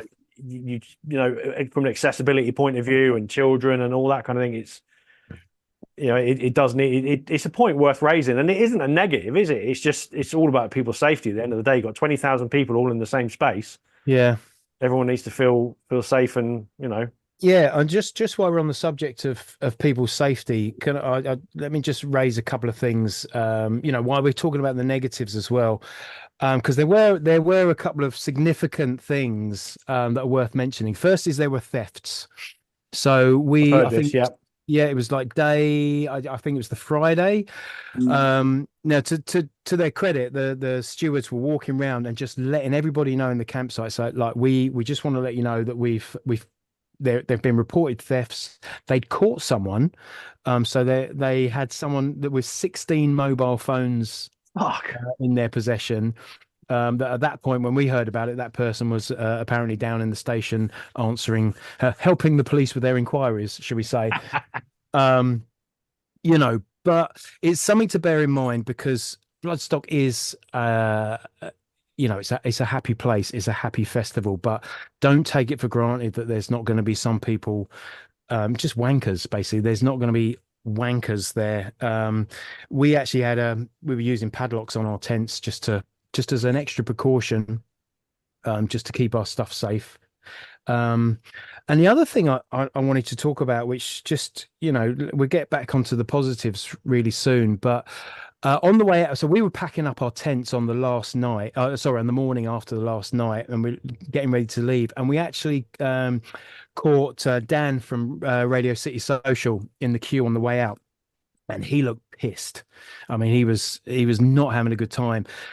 So we had a chat, and he said, in the Sunday night in Midgard, there'd been a group of people with a megaphone and a loudhailer, just letting the alarm off on the loudhailer all night, like all the way through the night, not letting people sleep, not letting people, it just didn't let up, to the point where Dan, to his credit, and bless you, Dan, he smashed the shit out of that loudhailer and just crushed it under his feet. But the point I wanted to make, right? So I'm not your dad, but the way I saw it is everybody's driving home on Monday morning, and if you don't let people rest, you're putting lives at risk. Okay, because people are going to get behind the wheel of a car and drive whatever distance they've got to go home. They've had a weekend of shit food, little sleep, whatever else it is. On that last night, if you're going to go around deliberately waking people up and causing a ruckus, which is, it's above and beyond just general kind of party chit chat and a bit of music and just, this is like literally setting off an alarm all the way through the night so no one can sleep. Well, fuck you, because you're a cunt. As I said, you're a cunt. You're putting lives at risk. People have got to drive home the next day, and it's my heart sank when I heard that. So don't do that, people. Just have some fucking consideration. I've got all the time in the world for all the fucking party shenanigans, Thursday night, Friday night, Saturday night. But that last night, when people just want to get home the next day, just give people a break. Yeah. It's fair. I think there needs to be some area where those people can be taken. It's like a metal festival, right? So why can't we have ritual sacrifice? Like sacrifice, some kind sacrificial tent.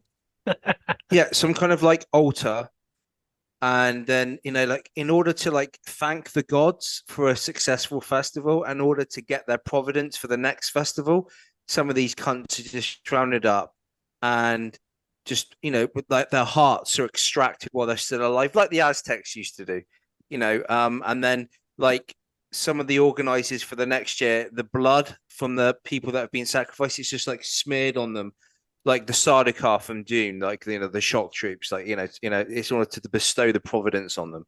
So I think that would be the best thing to do.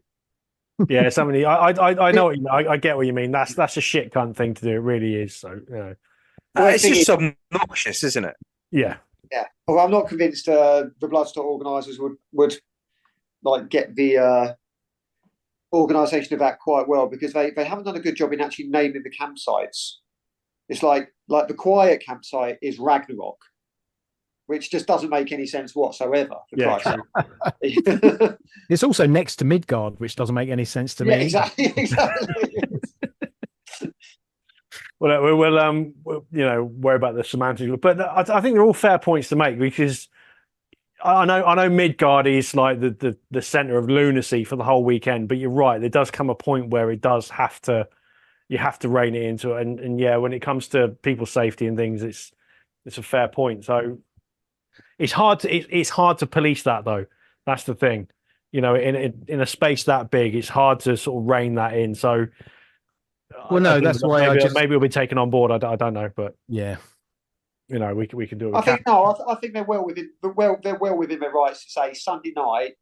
Shut the fuck up. Yeah, absolutely. We'll tell you what, everyone will let you do whatever the fuck you want Thursday night to Saturday night, but Sunday night, have a bit of respect. Yeah. I mean, we will have words. They did have stewards walking around, as far as I could tell, the whole time. Because.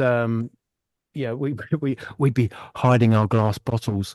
Oh, you minx!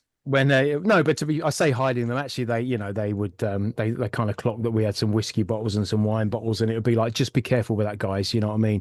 But I think when things go above and beyond, they need to step in. There actually needs to be some level of like, do you know what? Actually, that's gone. That's past a threshold. I'm all for fucking fun and japes and all that, and I fucking welcome it. But when I heard that, I was just like, do you know what? That's just not cool. Did they have like big TV screens on either side of the stage? Yeah. Yes. Yeah. Right. Okay. So what they should have done is taken those guys behind the stage while the bands were playing. They cut to the cameras backstage, and it's just like 2 or 3 of them getting the absolute shit kicked out of them by a big group of security. And it's like, and it goes on the big screen so the crowd can watch, right? And it's like that scene from The Simpsons where Homer gets beaten up by U2 security guards, and like Bono's like, don't worry, folks, he'll get the help he needs. Well, look, there's always going to be a few negatives, and I think it's only fair for us to raise it, because it's all valid. So it's not about shitting on the festival or anything like that, because every time we've always had a fucking great weekend, and the positives always outweigh the negatives. But there's always going to be a couple of things when you throw 20,000 people into a field. Yeah, there's always going to be a couple of things that don't quite fit the mold. So I'll throw a quick. The thing is, as well. Sorry, there's a bit of a lag on me because of my internet's a bit shit, but If this is taking place in like Midgard or Valhalla, don't these people know that you're never going to get into Valhalla if you're a cunt? Thor and Odin aren't going to let you in. You'll be down in the underworld. That's a fair point. This cuntery doesn't fly. Thor's got a temper on him anyway. He's gonna, you'll be down there with Loki. Just fucking shit up. Let it go. We did get, just on the positive, I only found this out today when I was just scrolling through social media, but we did get a Midgard bin joust proposal. So there was a marriage proposal that I saw the video. That took place during the bin jousting on Midgard. Where's this beautiful moment where the two bins are kind of racing towards each other, and then just as they met, just before the carnage ensued, one party just whipped out a ring and popped the question. So there we go. Please put your ring away, sir. We don't need to see that. Yeah, not that ring. That's fair enough. He'll be poking them in different ways later on. Well, there you go. What was the fucking food like? Yeah, that was another thing I was going to quickly touch on, was the food, because last year the food was relatively okay, apart from the fried chicken. Were we all okay this year? Fine. There was no pie man. But there was now you know how we feel about the paella. Spudman was there. Yeah, I've heard great things about the spuds. I haven't had Jamie Jaster was doing spuds. He did. I missed that. Yeah, but I had a spud on the Saturday night on Carney. Yeah, what topping did you have? Huh? What topping did you have? I had a chili con carne with cheese. Very nice. Ooh, chili at a festival. That's brave. Yeah. Well, I had the Bunny Man's bunny chow. Of course you did. You have that every year. Everyone loves that. I don't know.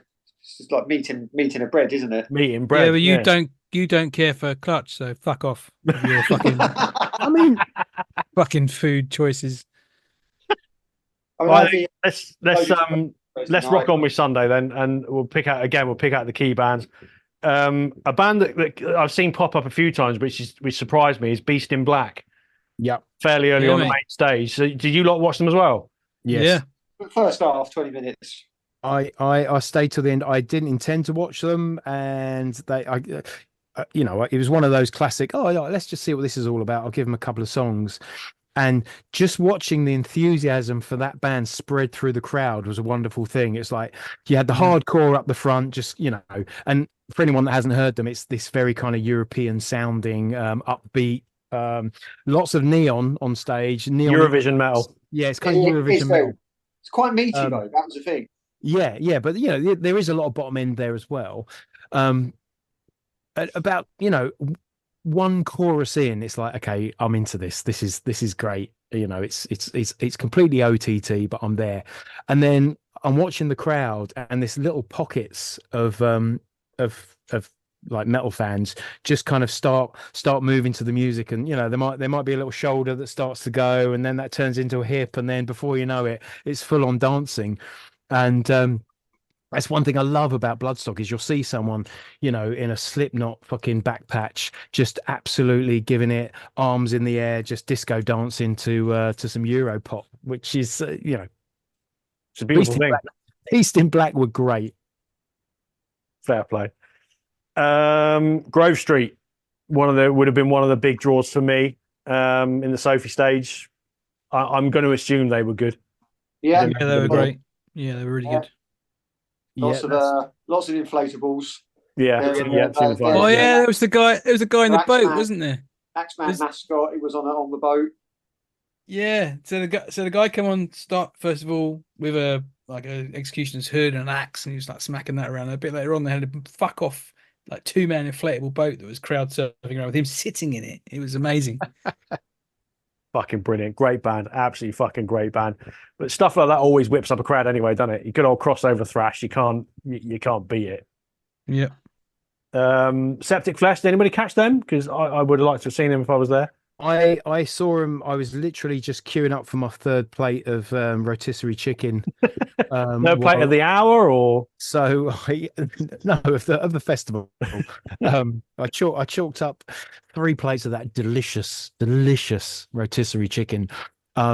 So I watched as much of their set as it took me to get to the front of the queue, which, to be fair, is quite a long time because it's a popular food stand. Yeah. But they were great. Really cool. There you go. That's that then. Nothing not to enjoy. Put it that way. Yeah. So 2 years ago, Night Flight Orchestra closed the festival, and I remember me being Wolfman. We just had the best fucking time watching that band in that tent. So they've come back this year, 2 years later, on the main stage, halfway up the bill.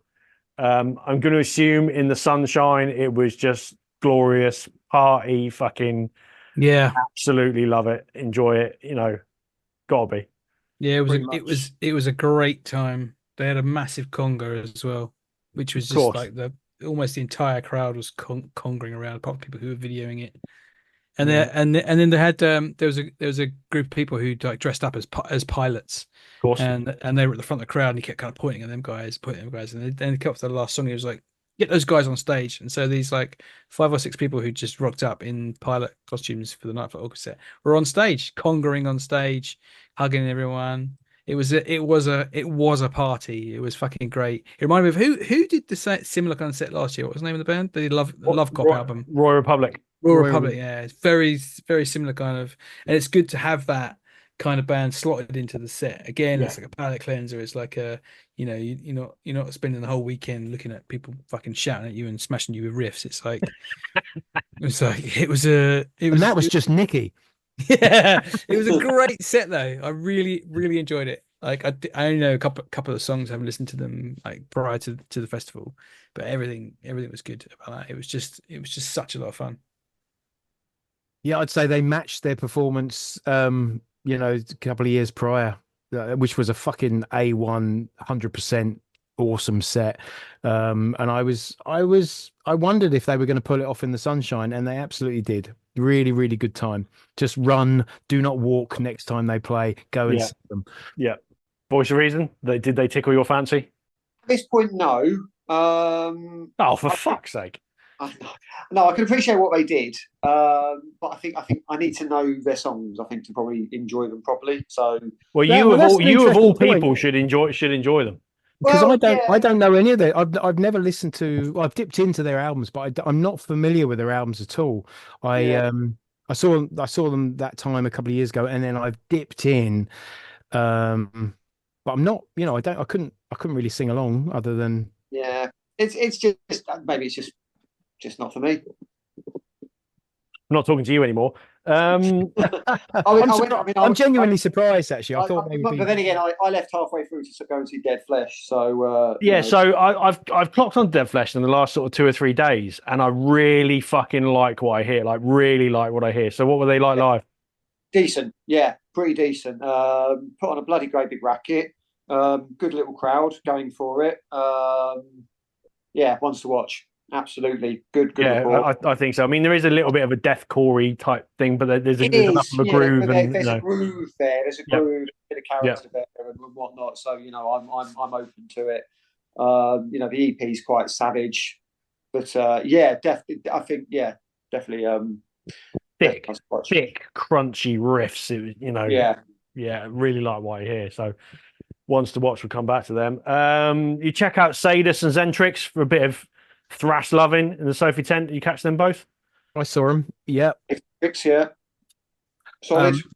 Say I only got about I saw about 15 minutes of Sadus because I'd actually forgotten that they were playing, and I was just meandering across the field, and I looked into the Sophie tent and there's a band playing, and I just saw the backdrop Sadus, and I was like, fuck, of course. Dived in there, and they were just laying it down, thick, heavy, great. But Zentrix were one of my highlights of the entire festival, actually. I mean, really, really, really good. And probably, I would say, the highest crowd surfer count that I'd seen across the festival. I mean, it was just relentless. And it's always a joy to see, when Don't tell malevolence. Well, exactly. There were bodies just tumbling across the crowd the entire time. And for a band that I ought to give more credit to, and I ought to give more attention to, because some of those songs and some of those riffs, I mean, we were listening to them in the car on the way to the festival, and I was like, man, this could be Metallica. This could be like classic Metallica.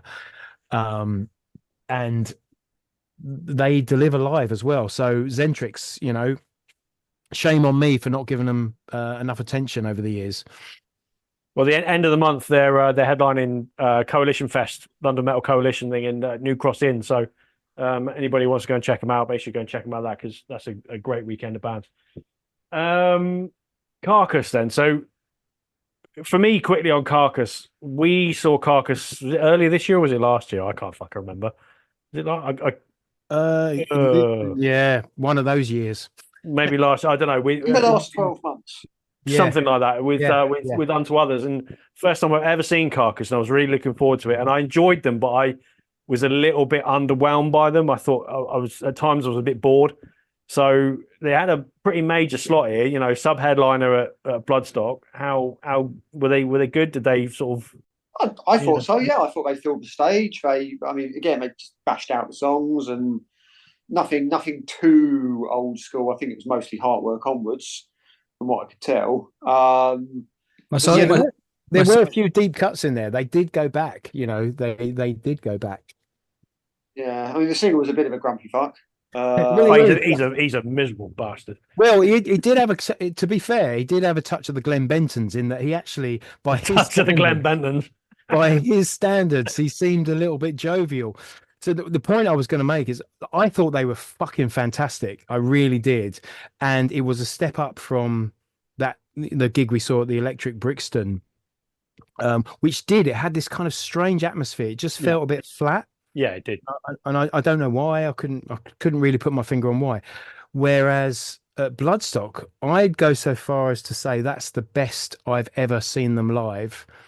They sounded thick, they sounded heavy, but what really came across for me was the groove. And I think that's something they probably don't get enough credit for, and of course, fucking Bill Steers there with his massive flares on, and you just think, it's all him really. He's bringing in that 70s hard rock groove to these grindcore songs, and I really, really enjoyed it. Like even when they went back to their earlier albums, like Reek of Putrefaction and Symphony of Sickness, there's still that groove there. So yeah, I went into it expecting for it to be very kind of workmanlike and a bit like, all right, there's Carcass playing Carcass songs, but actually it was more than that for me. Fair play. Uncle Mike, did you see him? Yeah, I saw them. I echo everything everybody else has said. The only thing is that my son was put off from all the video graphics of eyeballs being dissected and people's faces being pulled off. Oh yeah, he was like, I like the music, Daddy, but I can't watch this. To be fair, the backdrop was diseased penises. Yeah, it was pretty bad. I have to give a shout out to the little girl who was in front of us with her two parents as she was dancing for most of the set. Although she had her back to the stage when the penises were being shown. But I think it reminds me of the last day we were packing up. People were queuing up, and somebody left a fucking giant pink dildo on the floor. And that was mine. Sorry, this woman was walking past with her kid, and the kid goes, "What's that, mummy?" She goes, "I'm not fucking telling you what that is until you're 18." And just kind of walked off. It was brilliant. The little girl ended up on her dad's shoulders and went further up for like the latter part of the set and was, So yeah, metal, Yeah, fucking right, isn't it? That's what it's all about. Right, so closing the weekend then on the main stage, Aim On, Aim Off, or Amon Amarth, or Aim On, Aim Off, or Amon Amarth, Aim Off, Aim Off. Mate, I spent Holmes. I spent a lot of time listening to them before the festival, trying to get into them, and I couldn't. I really struggled. But you only need to listen to one song, to be fair. I know they are very same, but that set, man, that gave me the. They put on a show. On that set, yeah, it was good. It wasn't even just a show, which was a great show with flames and inflatable boats and that kind of shit. But it was good. I walked away thinking, "Fuck yeah, I'm going to turn into Zakk Wylde now. I'm going to become a Viking." It was good. I mean, like you, I really didn't know their material before they played, but fuck me, they won me over in the first 4 seconds because the curtain dropped and there was a massive explosion of flames, and I'm like, "Yep, I'm there." Yeah, fuck yeah. It was a good show. Festival, you can't beat it, can you? Really? Yeah. Exact polar opposite to the OPEF show. Yeah. That's true, yeah, and they just seem like nice guys. It's an awful thing saying it. They just seem like nice guys. But yeah, there was this really appealing quality to them. Just as a band, they seem to be having a great time. And I think if that comes across, it's infectious, isn't it? So I think we were just enjoying the spectacle. There was a massive inflatable serpent at one point, and then there was the rowing, which is not kind for people with 47-year-old knees. Yeah, the biggest ever pit row ever seen. Did that kind of work, or did it kind of fall flat on its ass, or it happened twice. Everyone was on their ass, to be fair. Rowing, so I don't know until we see a video of it. Who knows? But I think it gave a bloody good effort. Fair play. If I'm honest, it felt a bit awkward. It just sort of felt like people sort of preempted it. And when do we do it? Is it now? Like, do we do it now? Or is it like? And so some people were sitting down, some people were standing up, and eventually everyone got down. And there was kind of but there was nothing. There was nothing announced. It wasn't like they said, right, now now we're going to go for the record or whatever it was. They played one particular song. Well, it's the put you back into it, right? Put you back into the oar. Yeah, which is about rowing. So all of the real fans should have known that was the song to do it for, right? Not the 3 songs before they started doing it. But it was still fun. Like it was still like it was a spectacle to see. Yeah. And you only rode for like 40 seconds or whatever, and everyone stood up again and just started moshing. It was good. And then moaned about their backs and carried on. Yeah. It was an audible the trouble getting up is just because I had a water bottle in one hand and the beer in the other, so it was like, hang on, get up with while still holding these?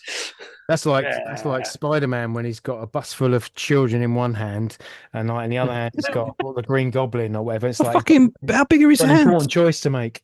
How fucking big are his hands? His right hand is huge. He's Jeremy Beadle of the Spider-Man. No, this guy's. There's a comic book that's never been written. Yeah, we don't need to see that. I mean, there is a dimension in the Spider-Verse where Jeremy Beadle was Spider-Man, so infinite possibilities and all that. Good Lord.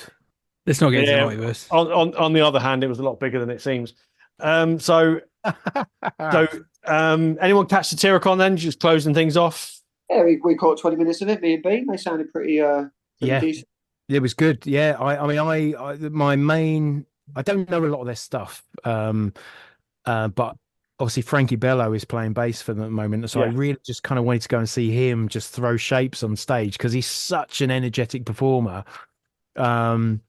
So I kind of went in, and sure enough, there he was. And I still can't quite reconcile it in my head. Frankie Bello from Anthrax playing bass for a black metal band. Yeah, it doesn't make sense. It's kind of weird. So I had to see it for myself.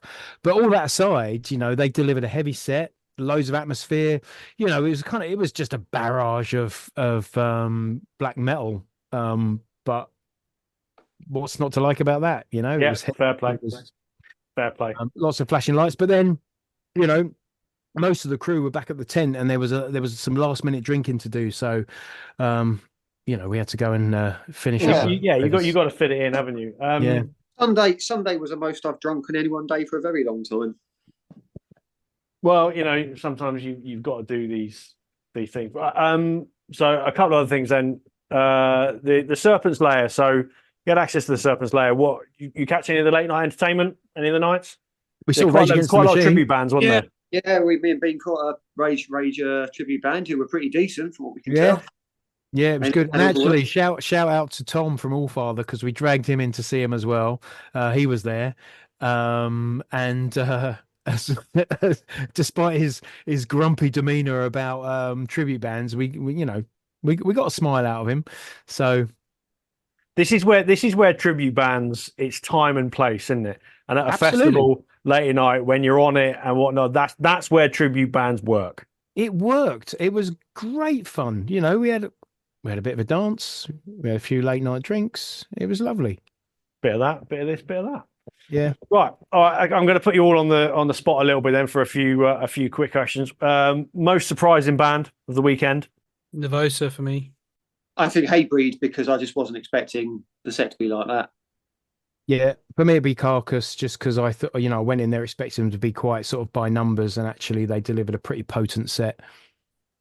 Most triumphant set of the weekend? Ooh, there were lots. Flamebearer. Hey! Yeah. Tail Gunner, Hell Ripper, Hatebreed, I'll say Architects. I think they pulled it off. People were sceptical. I'm 1.5. Hey! Yeah. Flames indicate triumph. Fire! Favorite new band you come away loving? Nervosa. Again. Yeah. Burner for me. And Stone Soup, actually. I'm going to absolutely. I probably need to check out more Dayside, but that was always on the list anyway. Dayside! Yeah. Any letdowns? Who was a letdown that you were expecting more of than you got? I suppose Wolf probably would have liked a bit more from them.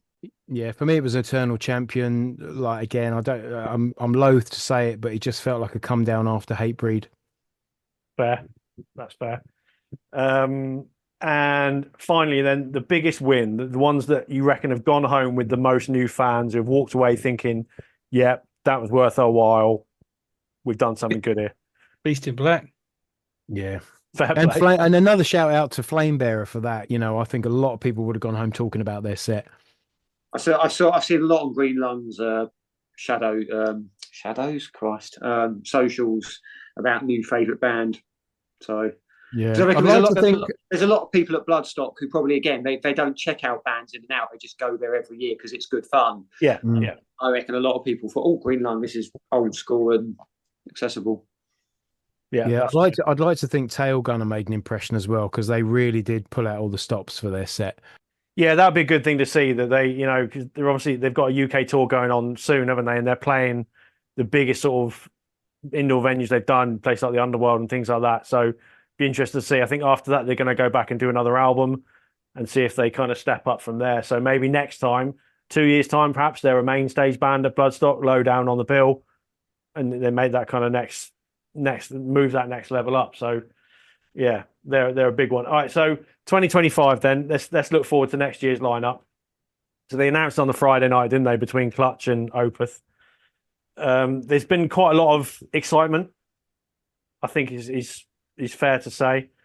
So the 3 headliners are Machine Head, Trivium, Machine Head, and Gojira. Yeah, sorry, get in order. Yeah, Trivium Friday night, Machine Head Saturday night, and Gojira. So I suppose Gojira are probably on the cusp of outgrowing Bloodstock. They're probably that big. But what do we think of the lineup so far? You got Emperor, got Lacuna Coil, Lord of the Lost, who I think are a joke, but there you go. Black Dahlia Murder, Orange Goblin, Creeper. I think is a great one because they've been doing a lot of like punky festivals and things like that. But on a metal festival, that's fucking great. So far, I'm buying my ticket on the Saturday Sunday headliners alone.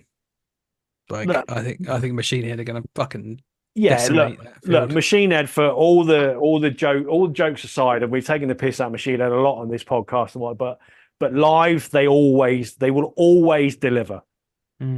They will, so they'll be great. Gojira, I'm not a massive fan of, but I've never seen them live, and people keep telling me I need to really get. They're fantastic live. They are fantastic live. Yeah, get what they're all about. So yeah, Emperor was the announcement that kind of I felt most excited by. That was the one where I was just like, "Holy shit!" I've never seen that. Proper fucking legends. Yeah, we saw them at the Astoria back in 2006. Six, yeah. Where I then proceeded to chuck my phone down the McDonald's bin. They were that good. In my teenage years, I used to listen to a lot of Breed 77, so I'm looking forward to seeing them. It's them as well. 3 Inches of Blood, I think, is a really cool one as well. That's going to be fun. Listen, we've got Obituary. We've got Obituary. And we've got Obituary closing the festival. Yep. Now that is going to absolutely. Yeah, that's. I'm going to be at the back for Gojira because I'm not missing Obituary. And that goes entirely contrary to comment earlier being about people shouldn't be noisy on a Sunday night. Well, it's all right. What goes on in the Sophie tent stays in the Sophie tent. Well, that's fine. This is it. Unless you can hear it from like the Cotswolds. Listen, there's a big difference between a raucous cheer and a fucking loud hailer like alarm. Yeah, that's true. I think Obituary next year is going to be quite a world demise heavy sort of tour as well, by the looks of it, because they're doing the 30th anniversary sort of this year with some live stream and whatnot. But I would imagine that'll push on to next year, and it'll be, quite heavy in that. So yeah, that's a nice touch, that finishing the festival. That'll be a good one. Also, as an unknown point, you got that Furst Schwartz, who are just ridiculous. Absolutely fucking bonkers. That's the Saturday night closer, surely, after everyone else has played. They're on the main stage, aren't they? Yeah, no, that doesn't seem right. They need to be doing the sort of 11 o'clock sort of Sophie slot, really. Are they the Royal Republic Nightfight August? No, they're battle metal type thing, but most of it's cover versions. Oh wow. So and it's silly stuff, but they are good fun. It's all fucking armor and swords and shields and we've got all that jazz. So brothers and sisters of metal, basically. Yeah, all of that. So we've got Nergal making a return to Bloodstock. With Me and That Man. I really like Me and That Man. It's a very cool little thing he does. So whether it's a headline slot, I don't know about that. But actually, Friday headlining the Friday night, Sophie. Oh right, okay, that's Thursday interesting. night. Sorry, Thursday night. Yeah. So that's one I'm excited about. That we've got Orange Goblin. Of course, we've got Orange Goblin. Of course, to be expected. Yeah. 30th anniversary shows as well next year. So wow, that'll be. I imagine that'll be quite sort of celebratory. But Trivium have headlined the festival before, but they're probably at that point now, Trivium, where I suppose they're same kind of level to Machine Head. Obviously, I think they'll go down all right. I think it'll pull enough crowd on the Friday night. Don't know. You talk about that one. Yeah. Trivium for me, they're a bit of a I'm on, I'm off. I don't have any sort of couldn't tell you one Trivium song. First two or three albums, Yeah, I know really well, but everything after that, I'm not that familiar with. And in those early days, they were good. When they played Download in 2005, at 11:30 in the morning, it was almost a full field. wow. There was an awful lot of hype about them then, and they delivered it. And sort of, they never really quite reached those heights for me. So it'd be interesting to see how they never made goes. another. Ascendancy is no album is the high point. They've never quite matched that. So being from your point of view, give Ascendancy a listen because it's a fucking good metal album. I'll take in that metalcore time, but I'll take that on as some homework. I don't think they've got any business headline in it, to be honest. Well, look, they're going out and doing arenas in the UK with Bullet for My Valentine's. I think they're big enough, but have they got the impact? I don't know. We'll see. Yeah, impact. Impact is one thing, but then there's the just this, the moral argument. They've got no fucking business doing it. Right? Well, but you say that. Who gave them fucking permission? What did you say? That?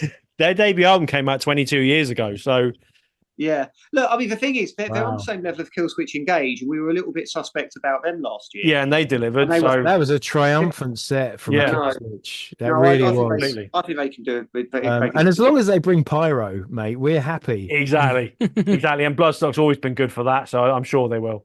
So, look, on that, Mac, we'll be here before we know it. We'll be doing next year, so and we'll be talking about this all over again. So thank you, gents, for managing to remember everything. It sounds like you had a relatively tame weekend, which I'm a little bit disappointed by. So I'll be back next year to sort you all out and make sure that you all wake up feeling like cunts the next morning. You're going to bring a fucking loudhailer, aren't you? I'm not that big a cunt. I'm a cunt, but I'm not that big a cunt. So so that's it for another year. In a couple of days, we've got an extra episode based on Bloodstock, which I won't go into any detail, but it's really cool. So when that drops on Tuesday night, make sure you have a listen to it because it's a really good chat. And then next week's episode, we've got the Metal Brew crew back on to find out the aftermath of the chaos that ensues at that festival. So the last time they were on was an eye opener, I think, is the way of looking at it, what goes on with that. So that'll be an interesting one. So until then, thanks for listening. Hope you enjoyed Bloodstock. Hope you enjoyed all this. We'll see you next year. And as ever, stay metal.